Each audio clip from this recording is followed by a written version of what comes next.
Very, very nice.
Another nice night.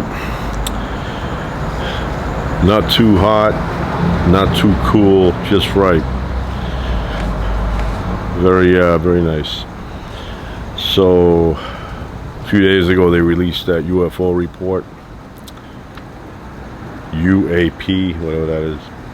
And like I thought, nothing interesting in there. What they're saying is they don't know what these things are, if they're even anything. Where's that video, that high definition video they were going to release? I want to see some 4K 8K video, then I'll make a decision. But so far it looks like it's just stuff from Earth, our stuff. And even if it is top secret and it's ours, they're not going to tell us it's ours. The stealth bomber, for years they were denying it existed, and then finally they rolled it out in the 90s. And they said, this is what you guys were seeing all those years, thinking it was UFOs. So, yeah, aliens, I wish it was, but it's just, you know, far distances to travel just to come here and cruise over the ocean and disappear. What's the point?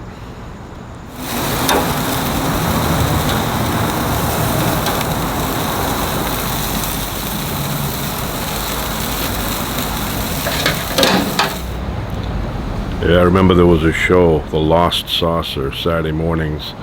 Jim Nabors and Ruth Buzzy. Big fan of Ruth Buzzy, and they were androids. Robots, androids.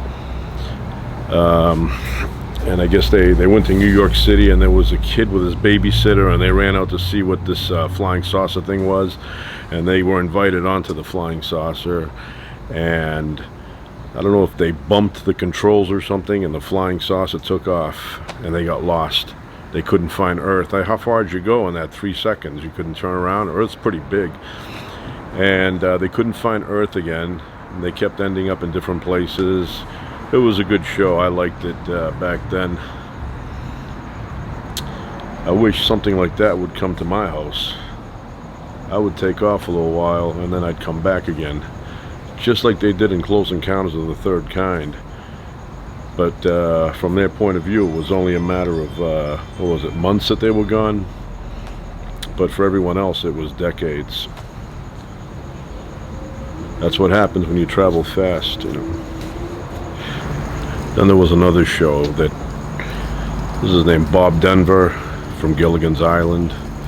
He was on a show on Saturday mornings where, I don't know, they were like janitors or maintenance workers, and they got on the rocket that was bound for space, and they were hungry or something, and they thought they pushed the button that said lunch, but it said launch. Apparently it's that easy, and they hit the button and the thing took off and they got lost in space. How far did that thing go? But they got lost in space, and I like that show. When you're a kid, those shows look good. You see them as an adult and they're ridiculous, but back then it was entertaining. They stereotyped Bob Denver. Couldn't get a job anywhere else, so they gave him a Saturday morning cartoonish show. That's what that was. But very interesting. I wish that I had that kind of capabilities. I'd go capability. I would go out there.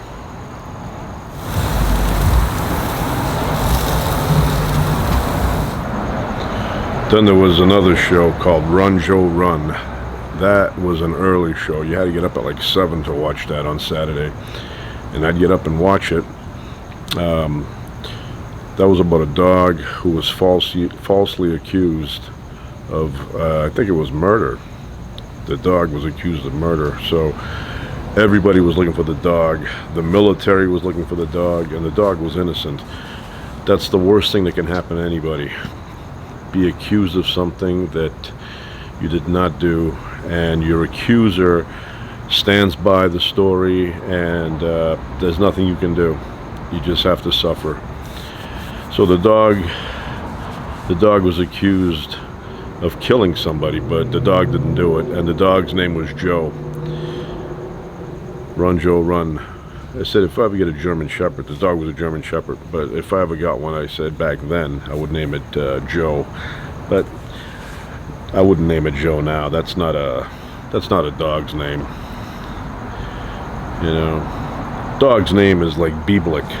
That's a dog's name. But anyway, that was a good show. It's like bearing false witness. Worst thing that can happen.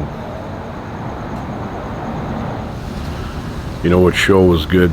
MASH. When MASH was new back in the 70s, when it was being broadcast for the first time, I would flip through the channels, 4, 5, 7 back then, and I would catch, 30 seconds of MASH, and then I'd flip somewhere else. I didn't know what it was about. And then one time I was watching television, I think it was VH1, they had the MASH marathon. And there was nothing to do, so I sat in my bed and I watched episode 1, and I said, it's pretty good. I like this show so far.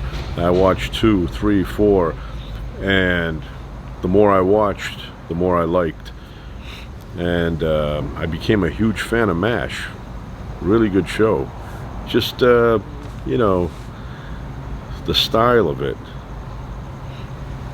So I ended up buying the entire show on DVD. Really good show.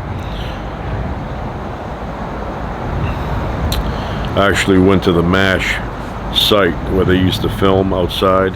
I know everything burned down years ago, but the Jeep and a few other things, they're still there. Yeah, that was many years ago. It's a walk, quite a walk to get there. I mean, if you go around the backside, it's a lot quicker, but the parking is awful. That's it.